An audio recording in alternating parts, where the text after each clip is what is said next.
I went to the Pizza Hut in downtown. Yay, with beer. Yes, I had 2 hams. You can have beer there. She had water. I'm pretty sure the one in Iowa had beer at it. Pizza Hut beer? Yeah, Why not? No, that's what Pizza Hut's going for now, is to bring back the dine-ins, but it's more of like a sports bar vibe. They need to bring back arcade games, too. Fuck yeah. What arcade games did they have? Okay, I don't think it was anything good. They always had the newest Street Fighter. Are you digging that 1-up Mortal Kombat arcade thing that you put together yourself? Have you seen that? Well, Vance has the Street Fighter one. Is it like from that 1-up company or whatever? The mini arcade? Well, it says it's 3/4 the size of a regular arcade. I think are they like $250 or something? Probably. Yeah, Vance has that, but he ripped out all of it and put in an emulator computer and 600 terabytes of storage for okay, alright. So every single PS2 game. So Vance ain't fucking around. No. Vance is a smart boy, though. Yeah, I don't get anything he does, but goddamn do I appreciate it. Especially when I'm playing Riddick Bowe boxing for the 400th hour. Ooh, is that good? No. I don't know. You know what? There are some of those Super Nintendo boxing games and Genesis boxing games where it's 4 buttons, 4 punches, right? Mm-hmm. So you know that it's going to be left jab, left power punch, either hook or uppercut, depending on the button, like the directional button you press. So it all makes sense, right? But the timing's weirder than... It all makes sense if you don't know anything about boxing, okay? But once you kind of get the timing down and understand the goofy rules, then it's a lot of fun. Is it? It's a lot of fun. Is it real boxers or is it just fictional ones? In the version I'm playing, Riddick Bowe, it's nobody except for number 1. Like, your career mode is you go like through a ladder of 25 boxers. Number 1 is Riddick Bowe, but everybody else is made up McGee. So I just name my guy like, bad stuff. You know what I mean?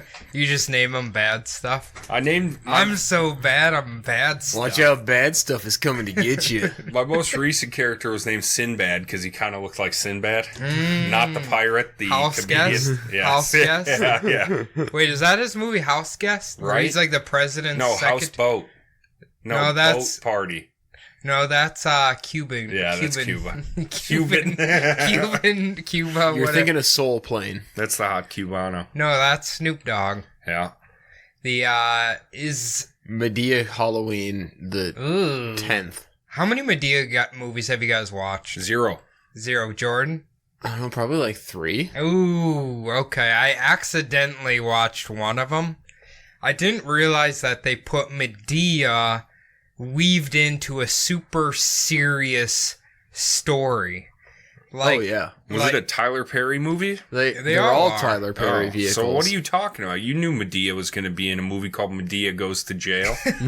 I'm saying they have Medea's stupid thing that's like the Nutty Professor. Yeah. And then they have like a really deep, sad story weaved in there. And of course, Medea helps said sad protagonist. Yeah, she's the Mary Sue, right? Yeah. She's the hero, I guess. Anti-hero, maybe? Who knows? I don't know. I hate Medea, and I hate Tyler Perry's TV shows. And his movies. He's got TV shows? Oh, yeah. Oh, yeah. Tyler Perry's House of Pain. House of Pain, okay, and then there's another one. Tyler Perry's... It's a spin-off of the old grumpy guy he played, and I don't remember what it was. I'm not familiar with any of his movies. Precious? I think he directed that, I don't right? think so. I don't know.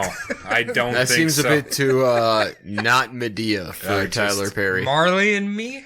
I think we're stepping into he might have gotten that. I think we might be stepping into some racist, dangerous territory.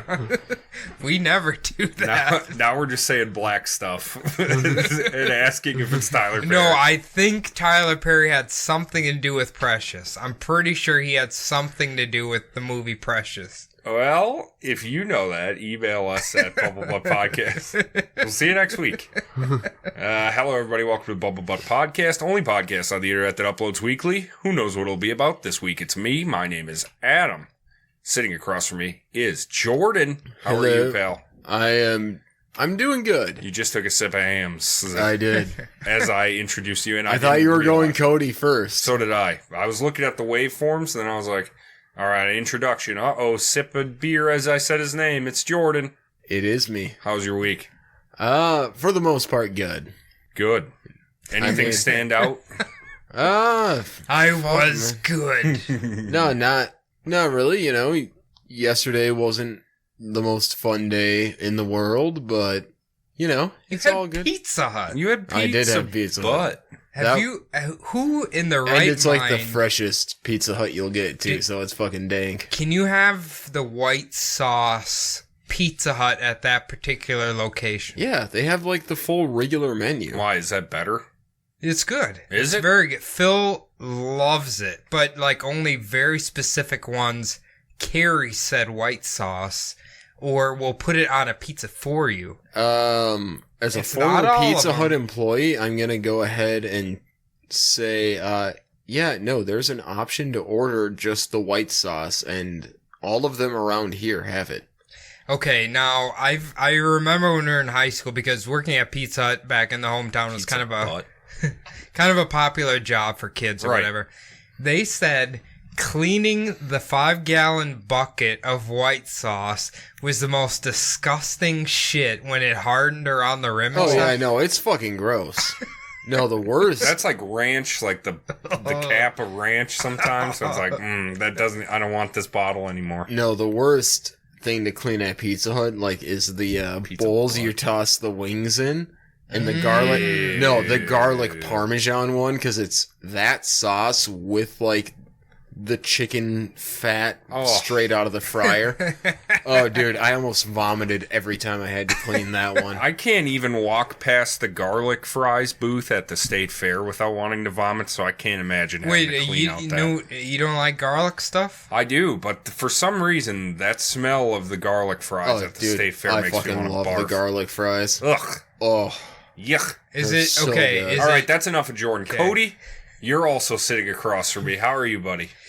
I'm gonna be honest. I'm doing great, but I have a feeling that Brad is gonna Catherine Knight me pretty soon. Do you think so? I think I'm gonna be a rain jacket in his house. I one day. can't say I blame him. I think he's going to Nancy Kerrigan you at the very least. Well, you know what? At least I'd live. Yeah. I mean, I don't know. I could predict myself being cooked in a stew and then kind of just like my skin's just wrung out in his house somewhere. Yeah, you could be a tanned hide. He's probably not very happy with me today. So. Today, Max and I made a breakthrough with Brad. Oh, okay. We got to the source.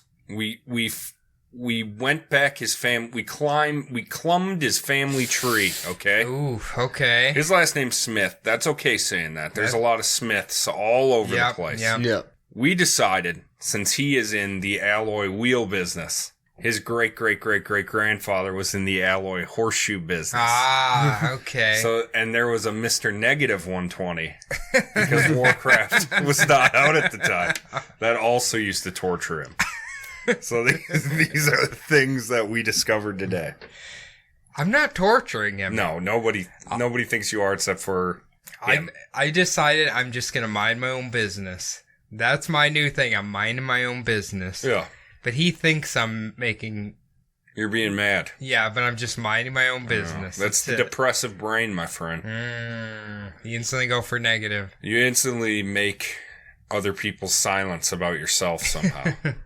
Well, the only positive I can put out of this, if I was killed and skinned, maybe I would end up in a cool museum somewhere. Yeah. I'd talk about you. Yeah, that's I fun. mean, we'd have to replace you, but, you know, the first episode after your death would be about you. You know what? There's a million Codys in the world. I wouldn't worry about We it. gotta talk Yeah, to but there's only Shayna. one beta Cody. Yeah, he'll kill me, and then he'll just hire Shayna to come up here and take over for me. No evidence left. Nope. It's a perfect slot. She'll be like, "That's a waste of good meat." So if That was you this time, not either of us. so if Brad's all depressive, like, do you think he's gonna come to my wedding? Because I'm inviting him. Yeah, of course. Oh, good. Do you have summer sausage? I don't know how that's relevant, but do you? He'll come there for summer I don't know if sausage. that's on the menu for the caterer. There will be chicken wings. He might come for that. He's a big fan of Chick-fil-A. You're going to have Chick-fil-A? Or that fucking El Campero Pollos. Oh, Pollo Campero? Yeah. He goes there? Yeah. Okay. That place is fucking dang. It is. It's very good. And also Raising Cane's is good, too. You know what I've been hooked Dude, on? I can't fall do into the Raising meat. Cane's. Like, the last time I had it, it made me just, shit my brains out. That's every fast food for me. It probably had nothing to do with hams. Nothing at all. Or cigarettes. Yeah. I'm on the vape, bro. Well, when was the last time you had Raising Cane's? Like 2 weeks ago? Okay, fine. Damn, okay. He's got sensitive guts. Yeah, he's a sensitive When it comes to salad. Raising Cane's, like, nothing else hits me like that. I'll I eat like it. Chipotle 4 times a day and Yeah. be fine. Does malaria hit you like that? Well, I've never had malaria, so I can't attest to that Do you have any accurately. paperwork to confirm that? Jordan, you ever had an STD? No. No. Cody? No. Me neither. No, that's gross. I'm kind of sad about that. That none of us have had one. I'm not sad that I haven't had one. I'm sad that neither of you have had Well, you should take the Barbara, I can't even think of her name. Pamela Barbara Bush. Anderson. Pamela Anderson. Just go straight for the Hep C. Yeah. Hey, get it out of the way. Yeah. All right, everybody. I'm taking over. This is my episode, gentlemen. Let's do it. Woo! Squirm. Welcome to the Jopamira, or the asshole of the world if you don't speak Russian. A grim, concrete, literal and figurative reminder of Soviet architecture. Sprawling, rusting, gigantic apartment buildings, known as Khrushchevsky, named after Nikita Khrushchev, of course, as far as the eye can see, and way too many people for the area to sustain. Did Khrushchev have something to do with all these apartments being built? Yes, this was the first public housing project ever completed in Moscow for individual families to have their own buildings. Okay, am I incorrect that Khrushchev wasn't as bad as all the other ones? He was a very progressive Soviet premier. That's for sure. I always remember him and like space stuff. Mm-hmm. So I don't know. I always Khrushchev and Kennedy were racing to the moon, you know. Racing to Marilyn Monroe. That's right. In the middle of all this grayness and shit is an enormous 2,700-acre park. For reference, Central Park in New York City encompasses 843 acres. Holy fuck. And this is called Bitsevsky Park. Bitsevsky Park is a long, rolling forest filled with trees, streams, and romantic, beautiful clearings. Ooh. In the winter, it's a perfect destination for cross-country skiers. In the summer, a perfect destination for a multi-day hike. And in between the years 1992 and 2006, the perfect destination for Alexander Pichushkin, the maniac, later to be named the Chessboard Killer, to take anywhere from 48 to 60 lives. I've heard of his nickname, the Chessboard Killer, but I've never heard of the Maniac. Yeah. Yeah, the maniac of Bitsevsky Park. I feel like they give, to Russian serial killers, they put the Maniac in front of I think whatever. they like that. Is that like super insulting, you think, to them? Or just cool sounding, maybe. I don't know. I mean, maybe it's a throwback to Rasputin, because, I mean, they kind of thought he was a maniac. He's just a force wizard. Leave That's him all alone. he was, is a druid. I want to put out a bold prediction before we get too deep in here. I want to hear it. I am predicting that this man drinks vodka. You think he enjoys potato water? Yeah. You'd be right. I feel like after everything we've heard about Russians and stuff, it'd be kind of scary to like try to hang with them in their vodka. Yeah. Oh, gosh. I don't think... Listen, I'm willing to give it a shot. They live until their mid-50s. That's their life expectancy for the men. And a lot of that has to do with hard fucking drinking. Hey, But they have a hell of a time till they it's get what, there. anything under 4% alcohol is considered a soft drink? That's unbelievable. Probably serve it in school for lunchtime. No, kids can walk up on the street and buy it from vendors. Yeah, 'Cause they're cigs like, too. I want to confirm something with you, Jordan, that I heard literally today, that in Germany, you're only allowed to put 5 ingredients or less in their beer. Yeah, the Reinheitsgebot. Okay, that's legit. Hops, barley, water, No, Yeast? it's only yeast. Yeah, it's 4 ingredients. And then you get one surprise one, or what? No, you only get those 4. That is what makes a true German beer. Oh, But okay. is it the country's law? I believe it actually is a Okay. law in Germany. That's what I heard. I'm like, holy shit. That's pretty like- nuts. My people don't fuck around with our beer. And they hold every beer tastes Like- the exact same. Oh no. You can use all sorts of different malts and hops and shit. Pichushkin's only goal was worldwide infamy, and following his July 2006 arrest, he received exactly that. All the major Russian news outlets wrote long, boogeyman-esque story articles about the new deadliest man in Russia, and his own name even got lost in the kerfuffle. Pichushkin was known online, in print, and over the air as the Maniac of Bitsevsky Park.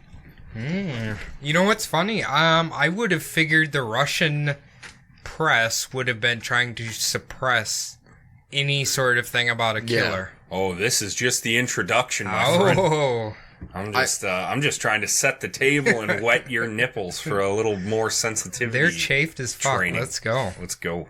The buzz surrounding the maniac's crime seemed to stem from one thing only: way too many bodies. Compared to Ted Bundy, 30 murders, Dahmer, 17, the Hillside Strangler, 12, Berkowitz, 6, this was a problem of oversize, and the grim curiosity which brings people like us, and I assume our listeners, out certainly gripped the public at this time. Natasha Pichushkina, the maniac's mother, moved into a 2-bedroom apartment on the 5th floor of 2 Khersonskaya, which was a brisk 6-minute walk from the north end of Bitsevsky Park, when she was 11 years old in 1963. She was one of the first residents of the Khrushchevsky, which of course were the first large-scale public housing projects in the Soviet Union. You can guess already, and be correct, that these were not built with luxury and comfort in mind. It's literally, here's 4 walls and a roof. That's right. Can you explain to me the enigma of regular people's apartment and senior living? Senior living apartments are a lot nicer for a lot less money. saying. That's why I'm saying. Why are they so much nicer for old people? I don't know. Dude. And do they have like a nurse on staff or what? No, like my mom, she lives, in St. Paul here in a senior living apartment Okay. complex. Like, Is it like a high rise? no, I think it's like 5 stories, but like I know how much she pays for rent, and it's fucking insane how nice her apartment is for that. I didn't learn. And you have to be 55 or older to live there. I assume it's the government's picking up the rest of the tab then. Well, they should. I mean, Yeah. it's. Well, that's fine. Yeah, We that's fine. gotta. We should be the one country in the entire world that tries to respect the elders and not just throw them in a forest somewhere and let them die. Yeah, okay, yeah. Well, you answered your own question there. Look, they get subsidies because they're old as fuck. Yeah. I didn't realize till I moved up here that there is a difference between senior living and locking them in a elderly prison, aka a rest There's home. senior Gross. living and assisted living. Yes. Nursing homes are, gosh, they're Scary. Like, the crazy thing is, like, my mom pays $150 more Hey, don't dollars. put her on blast. No, I will. She pays $154 a month in rent than me and Amy do, and we have, it's a nice apartment in Studio, Minneapolis. No, it's a 1-bedroom, nice. but it's garden level and blah blah blah blah blah. My mom, and like we have like tile and whatnot, nothing fancy. My mom's apartment has real hardwood floors, fucking granite countertops, walk-in like shower, fucking insane. And I'm like, seriously? It's ridiculous. I bet at these Russian apartments, they probably have floors made of, what, potatoes? Concrete. Yeah, potatoes.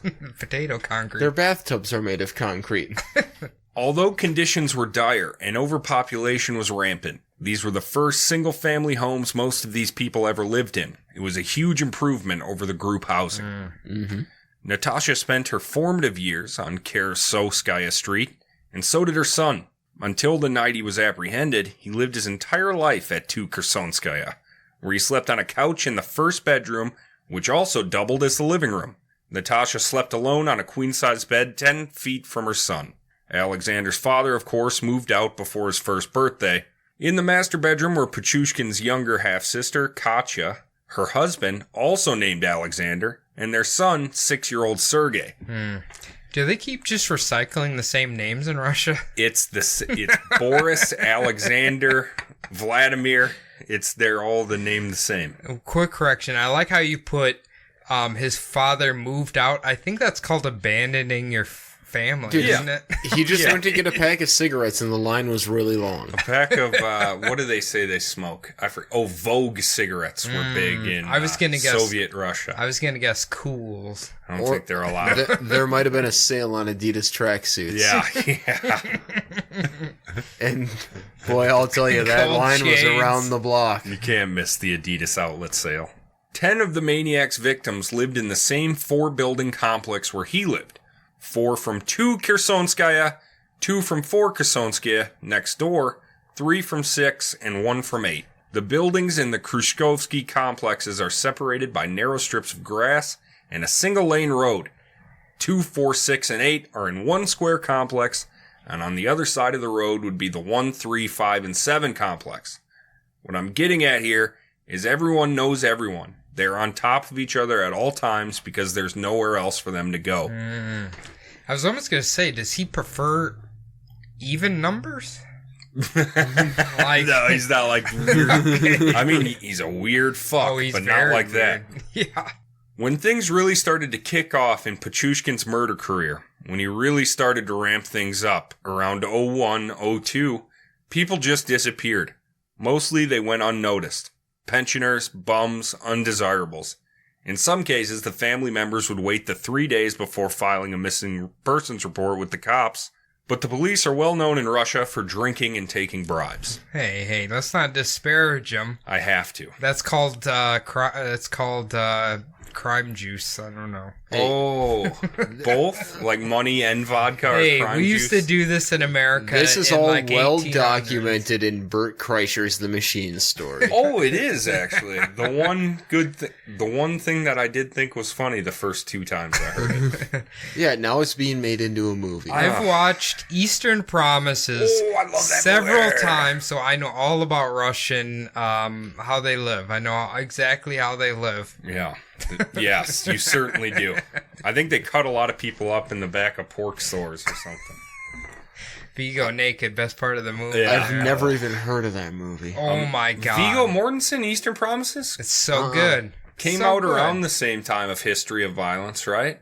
I think before it. Probably. It's so good. It's There's so a movie fucking called good. History of Violence? Yes. Yeah, man. You need to look up Viggo's movies after Hidalgo. You need to watch people's bones being popped out and shit. Oh, God, it's so nice. And him having sex with his wife on the stairs. I don't That's want... a very creepy moment. That's a little rapey. Yes. As disappearances mounted, the families found one another. There was fear, speculation, witch hunts. Since nobody knew anything, everyone thought they knew everything. The rumors grew unchecked. Never a lead, never a suspect. Could it be a psych patient who'd escaped the institution near the park? Could it be the Chechens? Oh, for sure. Relations were not great at the time, after all. Could it be the mafia? There's no mob in Russia. Never. That's because you haven't watched Eastern Promises. That's why you don't know there's a Russian mafia. Stop movie shaming me. Jordan, you really should. It's so good. Yeah. So good. That's your homework for next week. Okay. By mid-2003, the families finally started to wonder if it was someone they knew. There were too many connections between all of their missing Lyoshas, Victors, and Nikolais. By then, the number was approaching 30, and none had come back. The poor residents of 2 Kersonskaya knew nothing would be done about it either, because the people in the projects understood that in their country only certain people mattered, and they weren't them. So this is kind of a poverty-ish area. Well, it's a housing project, Cody, Well, so yes. And it's Russia, so I just assume everybody is kind of living in squalor, but... It's kind of like the crack stacks in Minneapolis. Unless you're in the upper class, nobody gives a shit about you. I feel like everything I've heard about USSR days is just bad, so I'm like, did anybody, like, live normally, or were they all just, like, eating grass occasionally? That's kind of how she goes. Okay, have a little grass soup. 6 of one, half dozen of the other. So with total shock when we found out it was Alexander Pichushkin, he was very calm, always by himself. Says Natasha Fyodosova, a pale, blonde 27-year-old whose father, Boris Fyodosov, was the 36th victim. Natasha Fyodosova has known Pichushkin's half-sister Katya since they were in diapers together, and Natasha was present at all 46 days of the maniac's trial. Damn. Again, there's a generic name, Boris. It always reminds me of Goldeneye. Oh, yeah. I thought it was strange. He only wanted to kill people he knew. If he had killed people he didn't know in another neighborhood, it wouldn't have been that bad. But he killed people he knew. Okay. No, I'm going to say it probably would have been as bad. Yeah. He's still killing people. These Russians, they... Go kill people in the odd numbers. Leave us even numbers alone. Don't kill your own people. No. One of the chessboard killer's favorite books was Dale Carnegie's How to Win Friends and Influence People. Oh, okay. I love that book. And he used that advice to great effect to befriend his victims. Victim 32 was a middle-aged man who disappeared in late spring 2003 and was a typical target. Pichushkin would wait hours and hours until his victims were all alone, says our girl Fyodosova. The maniac eyed 32 for at least an hour before he made his move. The man had been smoking and drinking on a bench, legs crossed, next to a bus stop. Living the life. It was warm outside and there were too many people around, but finally, everyone else disappeared, either heading to their apartments to beat the heat or ducking into the market to grab their dinner. Pichushkin was filled with glee as he made his approach. I mean, that's kind of weird. Was he just walking up, like, clapping his hands, like, yeah, I'm going to kill you? Well, why is everybody German to you, too? You're crazy. I was just going off what Cody was doing. We're going to say here, Adam is the only person in this room right now who can do a proper Russian accent. We're just going to throw that out there. Wait, are you saying that our entire podcast is bad at accents? No. Are you breaking ground here? We've won multiple podcast awards from multiple podcast magazines. We did the voiceovers in Mulan, Jordan. For best accents. Yep. A few minutes later, the pair were strolling down the shitty road towards the north entrance of Bitsevsky Park. It was early evening and the trees were towering over the power lines in the project. Number 32 was in a foul mood. As they neared the park, Pichushkin tried his best to cheer him up. The maniac was worried that this rank-smelling, drunken little man would change his mind and turn around, taking from Pichushkin what he believed beyond a shadow of a doubt was his. If you can picture rage like a balloon, starting from the bottom of your gut and inflating all the way to the back of your throat, you'd see a man about to pop. As they were about to enter the woods, Pichushkin asked the man what he would wish for if he could have anything. The man replied, "To stop drinking." I promise you, today will be the day you stop drinking. Without fail, he took his victims to one of two wells that connected directly to the city's sewage system. As they trudged through the park, 32 didn't ask any questions about where they were going, what they were going to do when they got there, or why they were going there. He just stumbled along. This is what vodka does to you. You just don't care. Sometimes when the maniac and his prey reached the well, he would propose a toast to his dead dog. In this case, he did not say what he and 32 discussed before he killed him. He removed his weapon, sometimes a hammer, sometimes a wrench with a nail remover. In this case, he didn't specify, from his jacket, and struck 32 on the head. Hard, but not hard enough to kill. This was the routine. He wanted his victims alive and coherent enough to know what's happening, because sometimes he liked to shove shards of a broken vodka bottle into the victim's skull before pushing them down the well. If the victim wasn't dead before the 30-foot fall, the impact would certainly do it. Oof. Jesus. Yeah, he's not a nice feller. Eventually, some bodies would make a terrible 5-mile shit river journey to a wastewater treatment plant through a series of underground tunnels. But it wasn't until much later, after the bodies had been destroyed, that they were ever connected to Pichushkin. At least 13 corpses, including victim 32, are believed to be stuck somewhere in the sewage system underneath Moscow. Still? Yeah. Wow. I feel like somebody should go down there and, like, check that out. That's a big task. I was gonna say that I feel like there's a lot of sewer under Moscow. There's a lot of Moscow over the sewers under Moscow. I suppose all them vodka shits down there is probably pretty nasty. Brutal.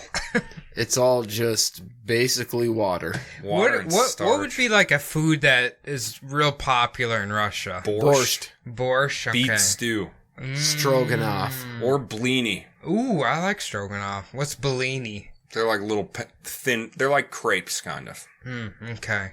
But you can put like sour cream and jelly on them. It's delicious. Are they good? Fuck yeah. They're very good. Okay. And pork medallions. So, if you were to rank the flat things, like, okay, crepes, lefse, where would you put the Russian one? Slightly below lefse, just because Really? I love lefse. Dude, Lefse's the fucking Well, I know, best. because we're, in Minnesota, Norwegians everywhere, but I'm saying, like, if you think about lefse, it's like the most basic, flat, pancake fucking thing you can eat. Well, that's anything in that. Eat a plain crepe. I like Indian fry bread, too. Naan? Ooh, naan? Yeah. Naan is that what it's good. called? Yeah, Yeah. naan. Oh. N-A-A-N. Mm. Say it backwards or forwards, it's the same thing. It's fucking good. Is what it is. The chessboard killer preferred men. Unlike Chikatilo, who was definitely a sexually dysfunctional predator, or Bundy, who preferred college girls, Pichushkin didn't want sex. That doesn't mean that his murders weren't sexually charged. I mean, the way he talked about killing, he would tell the court that it was like first love. He made it sound like he was biologically wired to do it, the way some mothers feel the need to bear children. He did say he sometimes creamed himself when he killed, though. I was gonna say, I bet this dude was walking away with a fucking pant load full of jizz. Yeah. For the serial killer, the process of preparing to killing as an exotic experience. Says Alexander. That was great. Says Alexander Bukanovsky, a psychiatrist and serial killer expert who helped authorities find Andrei Chikatilo in the early 90s.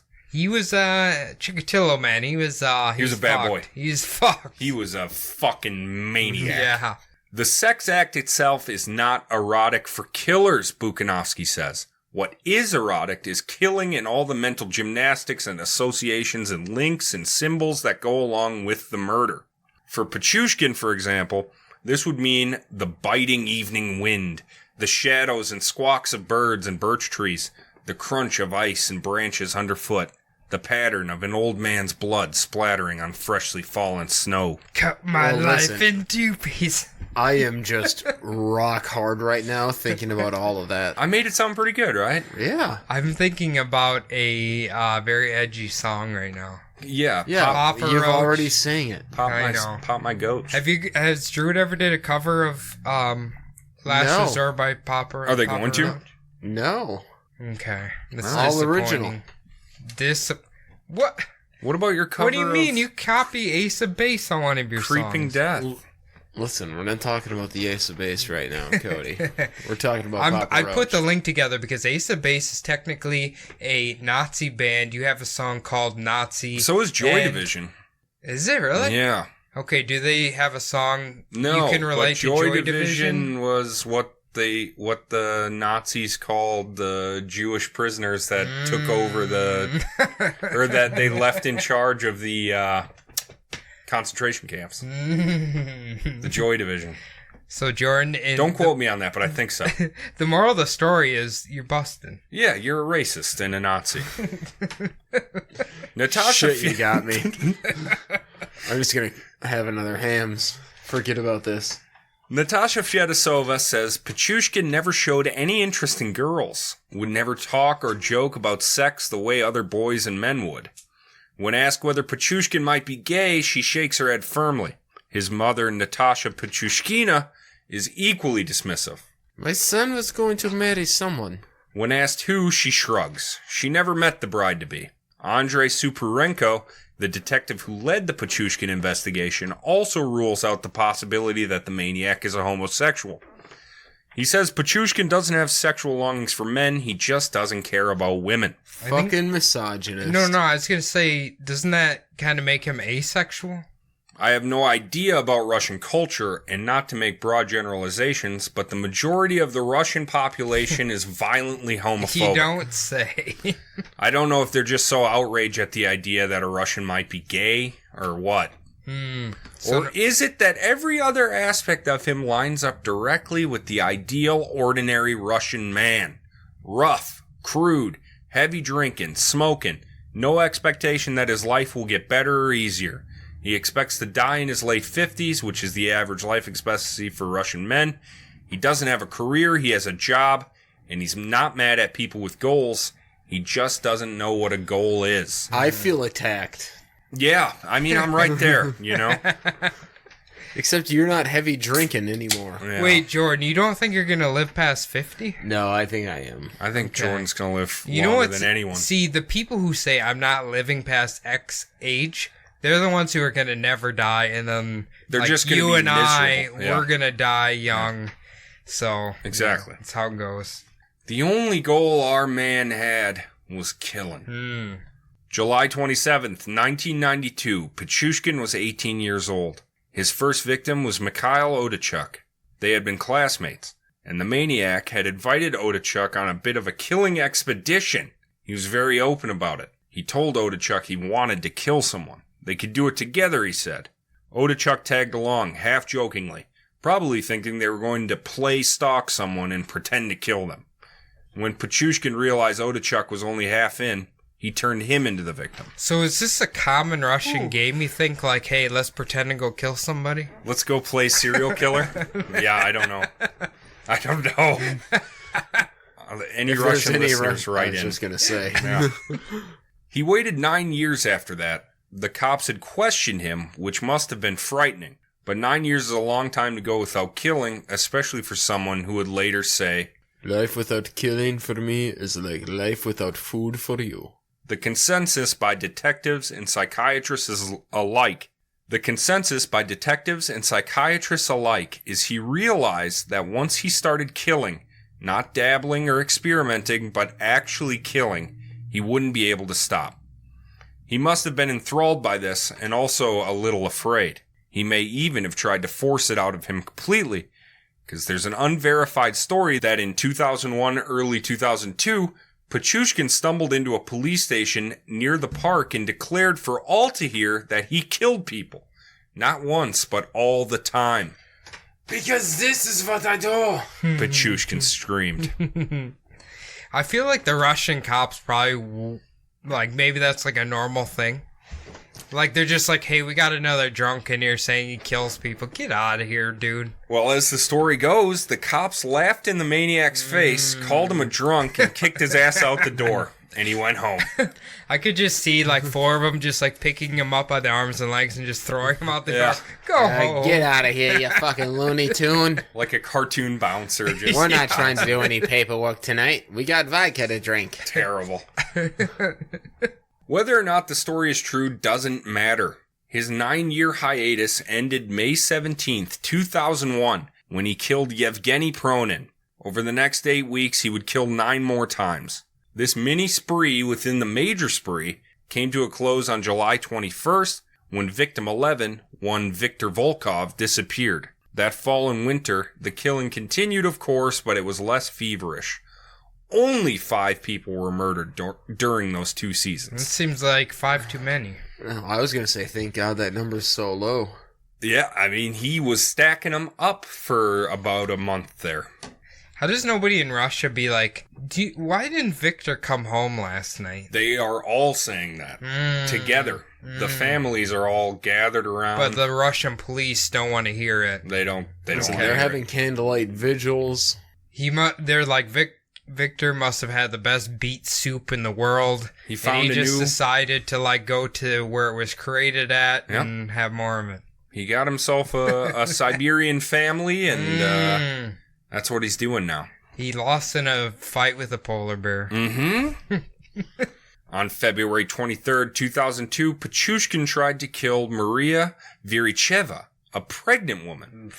He pushed her down the well as usual, but she somehow managed to climb out and get to a hospital where she told the police about the attack. Pregnant woman pushed down beat in the head and then pushed down a 30-foot well, climbs out somehow and that's that mother's instinct, dude. Dude, unbelievable. The cops asked for poor Viricheva's registration papers, as of course millions of Russian citizens were living in Moscow semi-illegally. There were no fucking jobs outside of the capital. Yeah. Maria didn't have any papers. The cops told her that if she stayed quiet about the attack, they would stay quiet about her illegal habitation. Viricheva stayed quiet in order to eat and be able to raise her unborn child. Oof.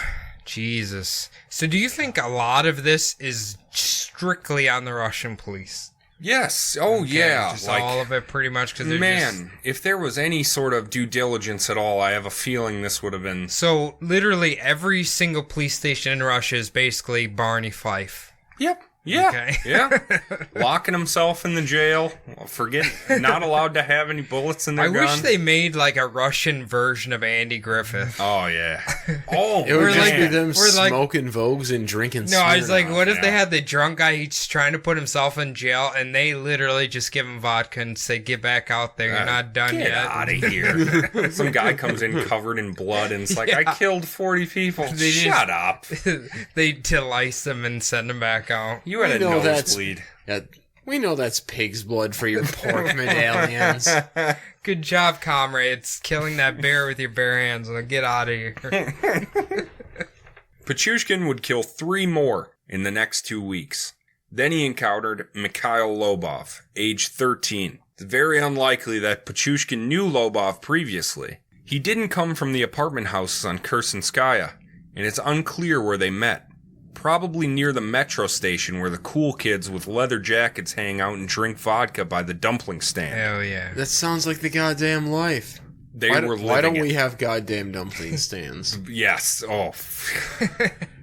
Why don't we have easy access to dumplings everywhere? Why don't we have easy access to leather jackets? We do.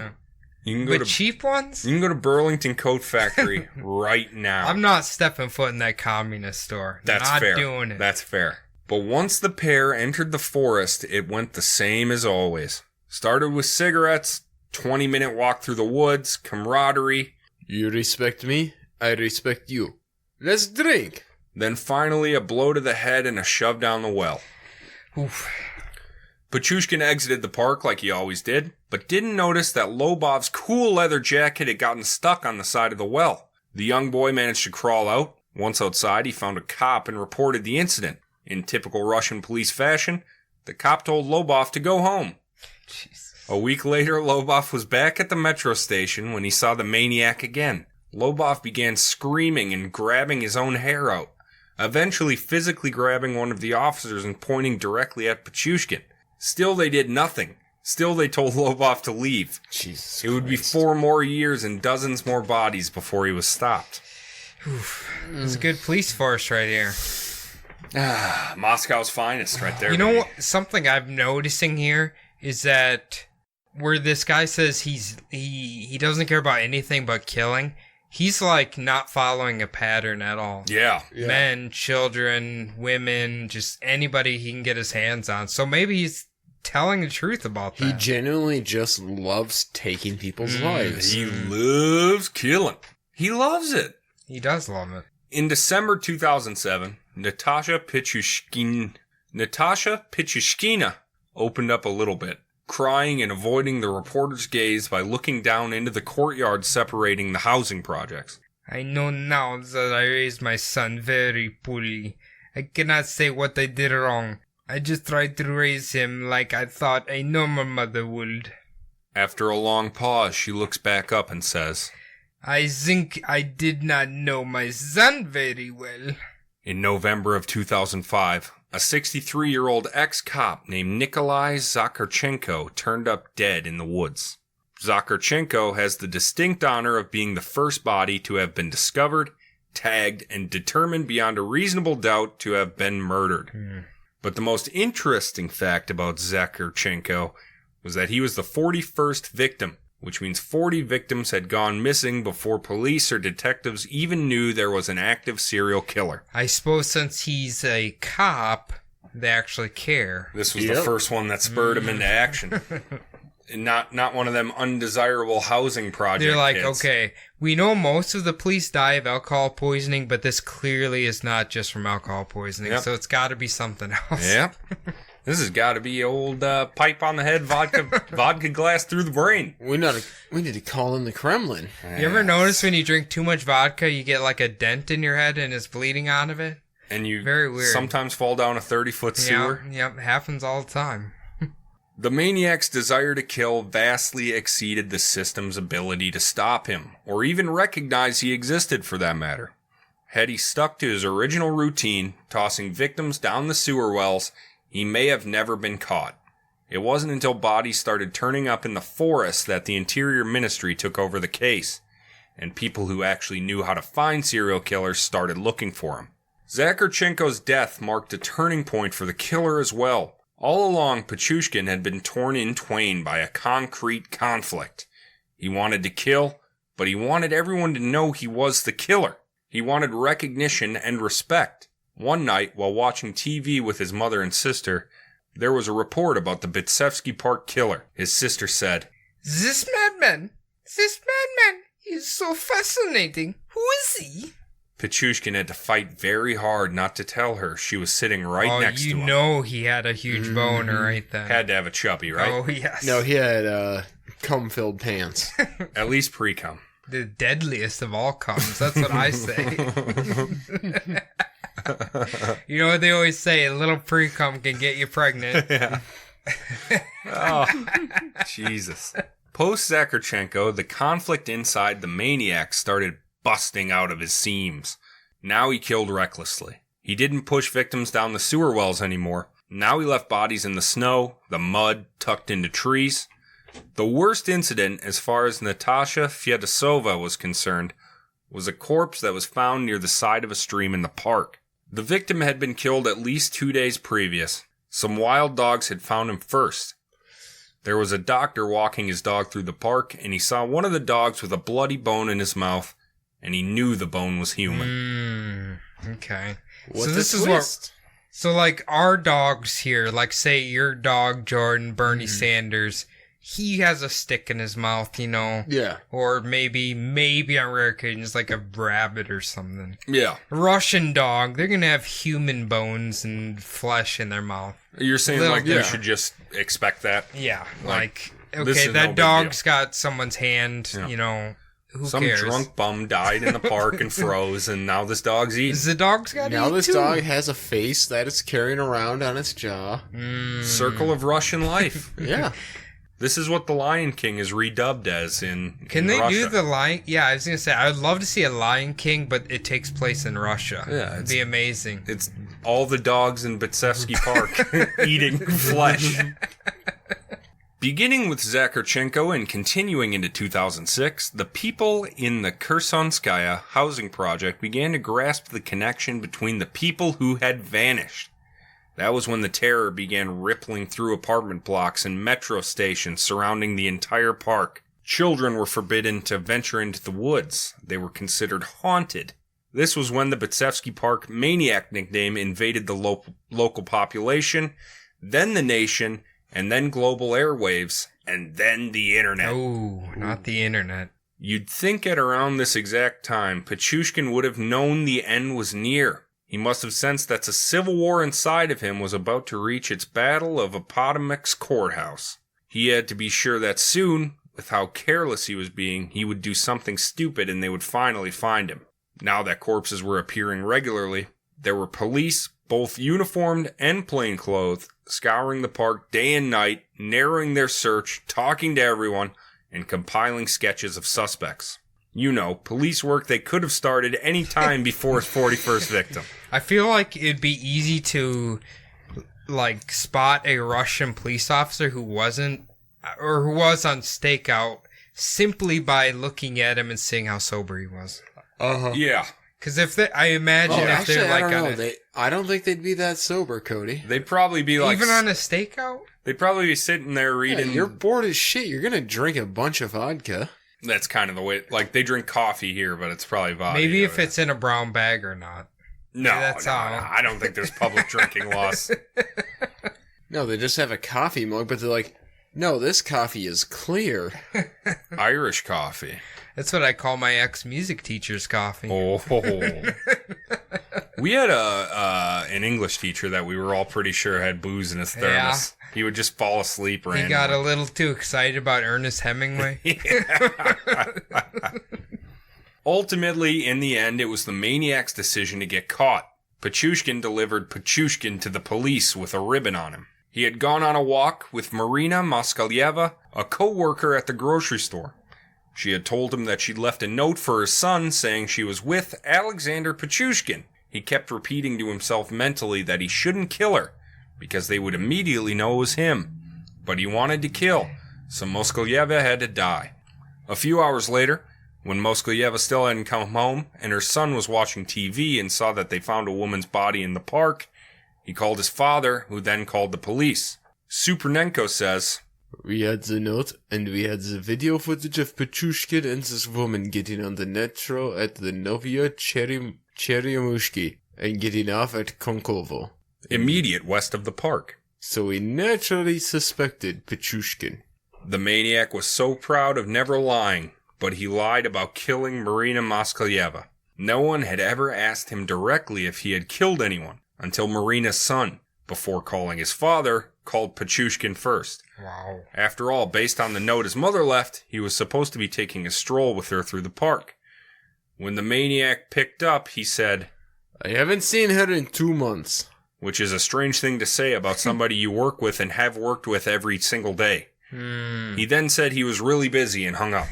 Did he literally, he didn't even say hello or anything, he just said, "I haven't seen her in 2 months," and then just hung up? You know, it was like, hello, where's my mom? Weren't you walking with her? I haven't seen her in 2 months. I'm really busy. Very specific amount of time.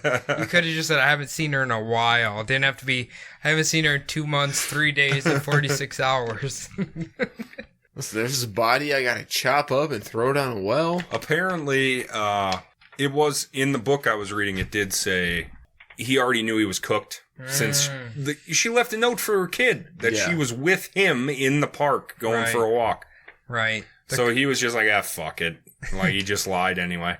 Well, I know a little bit about this guy, and he loves infamy. Oh, so, yeah. We'll get there. He loves it. We'll get there. 2 nights later, on July 16th, 2006, a few minutes before midnight, as all the residents of 2 Khersanskaya were about to go to sleep, there was a knock at the door. This was strange. Usually you had to hit the buzzer to be let into the building. Pichushkin's mother says she opens the door very slowly, and when she did, a column of men in uniform pushed through the corridor and into the little bedroom/living room where Pichushkin was about to get his shut-eye. Well, at least they're kinder than, like, American SWAT teams. Yeah. I don't know, the way you describe this sounds like a cartoon almost. Like this nice little grandma going, she like cracks the door to see who's there, and then all of a sudden, like 100 guys just shove the door open. And just file past her. Jordan, if this was America, she'd be starting to open the door, and then the door would get breached. And then they'd shoot her anyway. Smash her. Yeah, I was going to say, banger. It'd like kick it in, first man would go, second guy would come in, just pop her in the head quick, and be They'd like... just drive a fucking Humvee like, right where's through your the front gram door? of marijuana? Little 6-year-old Give us the weed, ma'am. Oh, shit. In less than a minute, the apartment was flooded with armed riot police. Military boots, automatic rifles, handcuffs, all the fixins. They will come to me. His mother says. They wanted to talk to Alexander about some burglaries, but I thought there's a lot of police there for a burglar. So I asked Alexander, "Did you rob someone?" No. You lying piece of shit. No borscht for you. None. Don't take my borscht. It's what makes me big and strong like Bob. Pichushkin did not resist as he was escorted from the building. They handed his mother some documents stating exactly what he was being accused of. After that, she rightly had a hard time saying anything. She was paralyzed with fear and pain. They stayed up all night. Cops, detectives, and forensics experts turning her house upside down looking for things that would put her sweet son in prison forever. Andrei Supernenko is a fit, balding man with big eyes. He was the lead investigator on the maniac's case and spent months questioning the maniac. He probably knows Pichushkin better than anyone, including his own family. We were in shock when we realized how many people he killed. In the beginning, we only had 13 bodies. And then Pichushkin began telling us that he'd killed more than 60 people. Pichushkin told him about the park, the sewage well, the whole kit and caboodle. And Supernenko began putting together the fates of all the missing people from the park in his mind. He wanted to talk. All maniacs want to talk. They would sit in a small holding cell for hours and hours, day after day. Supernenko on one side and Pichushkin on the other. They would chain smoke cigarettes, and Supernenko found it very important to look directly at Pichushkin the entire time. It made him feel important. I told him I admired him. He liked that, and he opened up. It was very important for Pichushkin for people to see him as heroic, so I made him feel like a hero. Sometimes you gotta placate I these just maniacs. keep imagining they're like, get some more pants. These ones are filled with jizz. Yeah, no, man, what you did was fucking boss. Tell me about it. Yeah. It's like, God damn it, Pichushkin. You got fucking jizz in your jail suit again. You are obsessed with jizz tonight. Well, he was jizzing everywhere. I mean, he thinks he kills 60 people, so there's 60 pants with 60 jizzes in them. Yeah, that's true. Or 3 pants. Little with 20 jealous. jizzes apiece. I'm a little jealous of the chain smoking, though. Oh, That sounds great right now. Yeah. No, this all reminds me of Mindhunter, though. Like when they're breaking Big Ed, you know? They're just like buddying up to him, making him palsy-walsies. You know what? I love that show, but I hate that they're smoking and it's smoking and drinking. Oh, yeah. And it just looks so fun. Oh, yeah. Just tumblers of whiskey everywhere. It makes me thirsty. What came out of these months and months of chain smoking and chain eating sandwiches, you may ask? Well, Supernenko certainly weeded out the possibility that Pichushkin was an evil genius. He certainly wasn't the Hollywood-style maniac everyone imagined him to be. He was an empty, hollow container with no motivation or goal in life besides killing. Even the nickname Chessboard Killer is misleading. It suggests that Pichushkin would have stopped killing when he reached 64 victims, the number of squares on a chessboard. No one involved with the investigation believes he would have stopped. Pichushkin also admits he wouldn't have stopped. Getting caught was the only way. No way he would have. On October 24th, 2007, Alexander Pichushkin was found guilty of murdering 48 people. Throughout the trial, he insisted he'd actually taken 63 lives, but unfortunately, the prosecution could only ring him up on 46 counts of murder. He was sentenced to life in prison, as Russia does not have the death penalty. The first 15 years of his incarceration will be served in solitary confinement. There is no possibility for parole. A life sentence in Russia means you are in prison until you die. He is currently being held in a secret maximum security prison, probably somewhere in the Ural Mountains. Wow, when did they get rid of the death penalty there? I thought Russia would be a place that would have it. Like guaranteed. Yeah. I know. It must have been the fall of the Soviet Union, maybe. I don't know. Now, I want to ask you something if you had read this. Please, I hope I can, because all of our listeners talk about how well researched our shows are. And I don't want to drop the ball on this. No, it's nothing big. It's like, I've heard of this guy before. I had heard his role model that he based his killings off was Chikatilo. That's correct. He wanted to beat Chikatilo. It's these sick fucks. They love the idea of the scoreboard. Right. Like getting the high score on the leaderboard. Right. So this guy, he almost did it. Almost. What was Chikatilo, like 51 or 2 or something like that? Yeah, he's the silver medalist in Russia. This chess piece is. Oh, is chess he? piece Okay. face. That's from a They Might Be Giants. I didn't know. I figured they killed him because Chikatilo, they just I'm pretty sure took him in the back and blasted him in the head, and that was that. What year was that? Like 94? Yeah, but he was started in like the 60s. But this guy just, like Chikatilo say, he did it for sexual gratification. This guy just did it because he just liked it. Yeah, he was just sick. He is fucked up. If you look, I remember seeing a picture of him. He just straight up looks like the most generic Russian man you've ever seen in your life. He's like a 35-year-old guy in the pictures that I've seen, and he's just got a regular Russian guy haircut with a regular Russian guy face. It's like a bowl cut, bowl cut. He's got like the Freddy Krueger sweater on. Stripes. They love horizontal stripes over there. They fucking love it. Why do they like Adidas so much then? That's only a couple stripes. I don't know. Like, it's 3 stripes. That actually has something to do with when the Olympics came to Russia. It was the first time they were able to buy them, and they've been obsessed since. Where's the gold chains come from then? I don't know, Mr. T. They also all love AC/DC. Oh, do they? Yeah. Back in Black, huh? You should look up the Soviet metal tour that was like Pantera, Metallica, AC/DC. Okay, I seen the Metallic one where there's like 2 million people watching him. That's fucking That is insane. Yeah. And all the guards are just like beating the fuck out of everybody with rubber sticks. It's terrible. Can you So I imagine? just looked up a picture of him. Yeah, no, he is like... He's generic McSlavic, man. Yeah. I wonder how much He that kind of looks haircut like an costed. angsty fucking teenager, though. He's EA Create-a-Slav. That's what he is. I was talking to someone about him today because you kind of mentioned you were going to do him.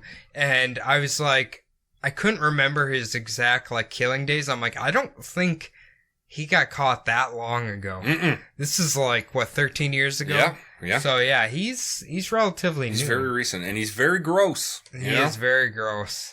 I'm shocked. I figured he was dead. Yeah, man. He's somewhere in the Ural Mountains. Maybe he's dead. You never know with the Ruskies. Somebody could have plugged him in the... I wouldn't want to be in a Russian prison. That's all I know. No. I've seen enough shows. Apparently he gets, like, visitation once a year with his mom. And she can bring, like, lard or something. Whatever the Russians eat. You know, salted lard, delicious. I knew an older man who loved lard sandwiches. I'm not going to put him on blast now, but he... Is he your dad? Wally? No. Well, I'm sure Wally loves lard sandwiches. Maybe. I don't know. He's weird. I don't really like him.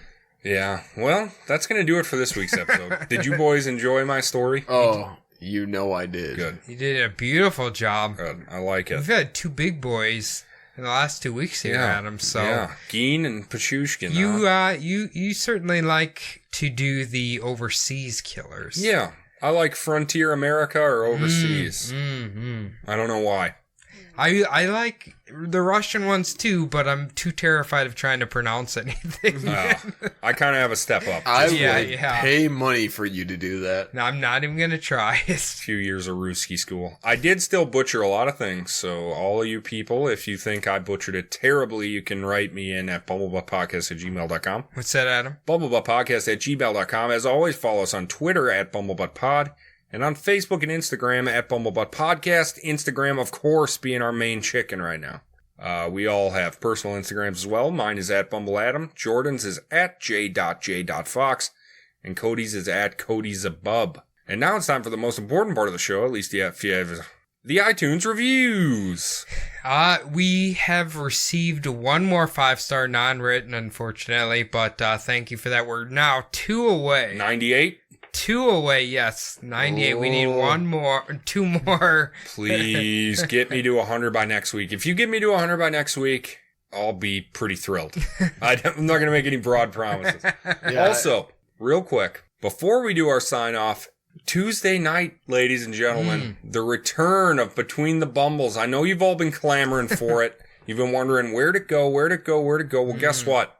It's time to bring back the favorite show of the people, Between the Bumbles. We're going to do that with a live stream on Tuesday, hopefully on both YouTube and Instagram if we can. Yep. Now we have that YouTube account thing figured out a little bit, right? Well, radical, guys. That's good. Anybody else have anything to say before I send her to the close? I don't think so. Not off the top of my head. All right. Stay tuned to the Twitter and the Instagram for an exact time on Tuesday for the live stream. And we'll see everybody next week. That's going to do it for me. I've been Adam. That's going to do it for Jordan. Thank you, Jordan. Thank you, Adam. And that's going to do it for Cody. Thank you, Cody. Thank you, Adam. As always, have a nice weekend. Unless it's Tuesday. Take care of yourselves, kids. Bye.